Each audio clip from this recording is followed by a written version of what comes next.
मतलब तुम इसलिए बैठे हो गुस्सा हो गए कि मैं गुस्सा नहीं होती हूँ? अरे आप भी ना ठाकुर जी कैसी बात करते हैं। तो तुरंत भगवान कहने लगे, रुक्मिणी आज मैं तुमसे कुछ पूछूं? बोलो पूछिए। अच्छा ये बताओ तुमने हमसे विवाह क्यों किया? मतलब कैसे पति पोषण कर रहे हो तुम आज? नहीं बताओ तुमने विवाह क्यों किया? पहली बात तो हम ग्वाला, कोई हम डॉक्टर नहीं, इंजीनियर नहीं, कोई हमारे पास कोई डिग्री नहीं, ना पढ़े ना लिखे, हम ग्वाला। हमारा काम है दूध दूना और दूसरा काम माखन चुरा के खाना। फिर भी तुमने हमसे विवाह किया, कौन सी क्वालिटी दी थी तुमने? भगवान कहने लगे, रुक्मिणी ये बताओ हमारे तो खानदान का भी नहीं पता। कोई कहते देवी का लाला है, कोई कहते यशोदा का लाला है, हमारा तो खानदान का भी नहीं पता, फिर भी तुमने हमसे विवाह किया। तीसरा कहने लगे भगवान, देखो भक्त लोग मुझे कहते हैं रणछोड़ है ये, रणछोड़ मतलब युद्ध की भूमि छोड़कर भाग गया था, वो भी कलंक हमारे माथे लग गया, फिर भी तुमने हमसे विवाह किया। हमें कोई गुण है? और भक्त लोग तो यही कहते हैं कि वो पालनहारे निर्गुण ओ न्यारे। निर्गुण मतलब जिसमें कोई गुण ही नहीं होता, तो हमें तो कोई गुण ही नहीं है, फिर भी तुमने हमसे विवाह किया क्यों? और इसके साथ भगवान ने धीरे से एक बात और कही, रुक्मिणी अभी भी समय है, तुम चाहो तो हमें छोड़कर जा सकते। और जैसे बोला रुक्मिणी मैया मूर्छित होकर गिर गई, और जैसे मूर्छित हुई तो कन्हैया जी तुरंत अभी क्या हो गया, जल्दी से जल्दी शीला जी का किया और रुक्मिणी मैया को तुरंत भगवान ने चतुर्भुज नारायण रूप में दर्शन दिया और अपने हाथों में ले लिया। वाह वाह। और हाथों में लेने के बाद रुक्मिणी मैया को तुरंत भगवान ने छींटे दिए तो अनेक खोल के भगवान को देखने लगी। देखना किसका था? कमर में बांधी साड़ी। क्या कह रहे थे तुम? अब बोलो। तुमने क्या कहा? तुमने कहा कि मैं ग्वाला, तुमने कहा मुझमें के गुण नहीं, तुमने कहा मेरे कोई माँ बाप का पता नहीं है। गोविंद तुम्हारे माँ बाप का कैसे पता होगा जब तुम ही जगत के पिता बने बैठे हो? तुम खुद जगत के पिता बने बैठे हो, तुम्हारे माँ बाप का कैसे पता चलेगा? और तुम कहते हो कि मैं रणछोड़ हूँ, तो तुम शायद भूल गए जब जरासंध ने युद्ध की बात करी 17 बार तुम उससे हारे, तुमने उसे हराया 17 बार। 18वीं बार उसने जब तुमसे युद्ध किया तो उसने ब्राह्मणों को बुलाया और ब्राह्मणों से ये कहा था कि इसलिए यज्ञ करो कि मैं कन्हैया को हरा सकूं, यज्ञ करो इसके लिए। तो बोले अगर नहीं हारे तो क्या करोगे? तो उसने बोला ब्राह्मणों मैं तुम्हारी गर्दन काट दूंगा, तुम्हारे बच्चों को मार दूंगा, तुम्हारे घरों में आग लगवा दूंगा। तब हमने तुम्हें पुकारा श्री कृष्ण गोविंद हरे मुरारी, हे नाथ नारायण वासुदेवा। और तुम प्रकट हो गए, और प्रकट होकर तुमने ब्राह्मणों से कहा बताओ तुम क्या चाहते हो?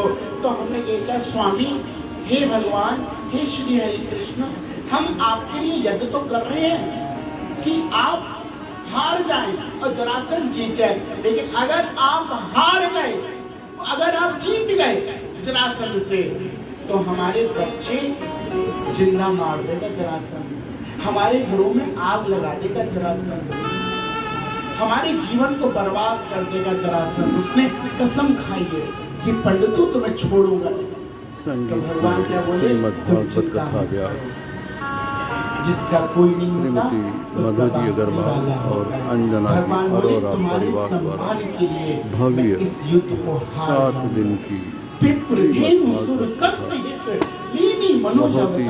भगवान ने ब्राह्मणों के लिए इस धरा पे ज्ञानी उच्च कोटि के कथा व्यास अवतार लिया।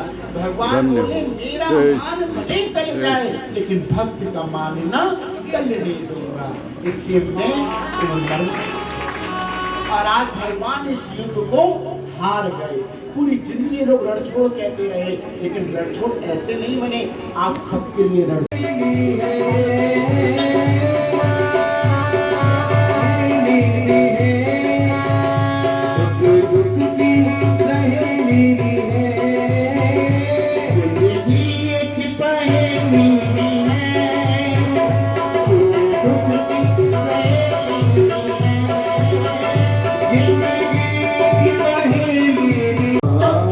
सुदामा सुना। अब गोविंद रुक्मणी जी उनको पार दे रही थी।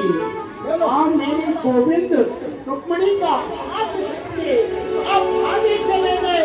अरे मेरा मित्र आया है, अरे मेरा मित्र आया है, अरे मेरा सखा आया है।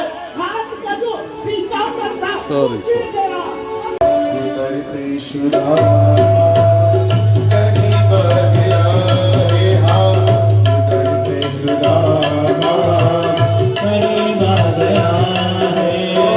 भटकते भटकते न जाने कहाँ से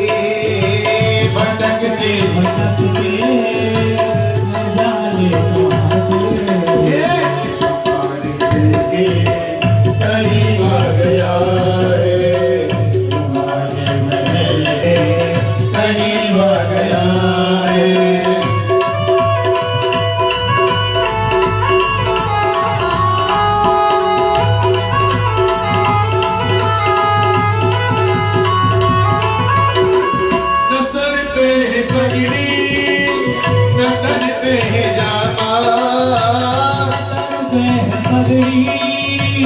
तन पे जामा बता दो कन्हैया को नाम है सुदामा।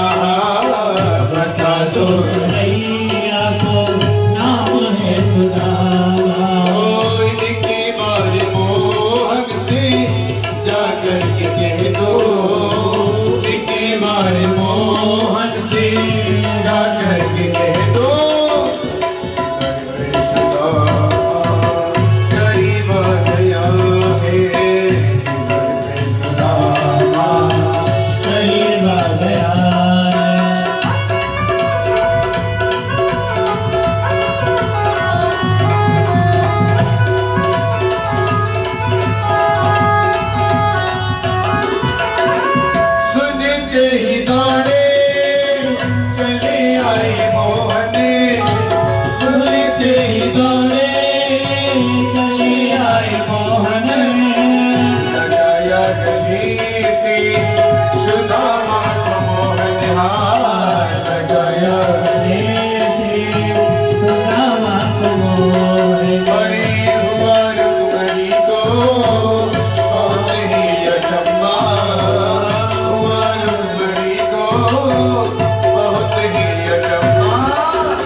श्याम ने धुलाई श्याम ने धुलाई। ओ न घबराओ प्यारी जरा तुम सुदामा, न घबराओ प्यारी जरा तुम सुदामा। उसी का जमाने आ गया है, उसी का जमाने करीब आ गया है।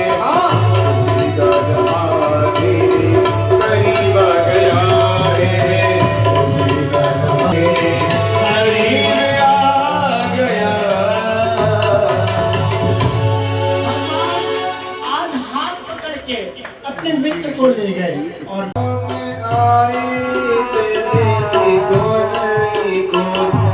देखे सुदामा की दिन दशा, करुणा करके करुणा ने दे रोए।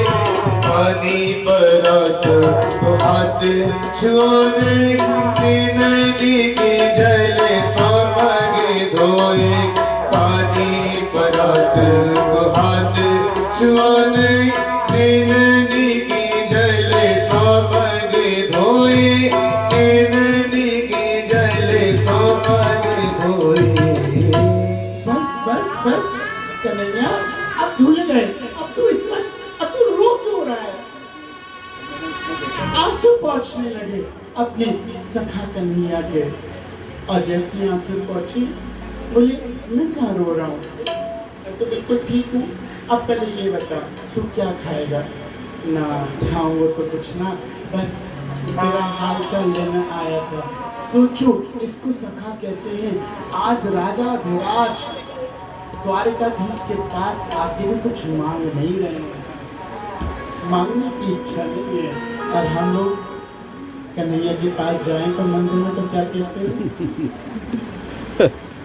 ये देखो इसको कहते हैं, इसको कहते हैं ये सखा है भगवान।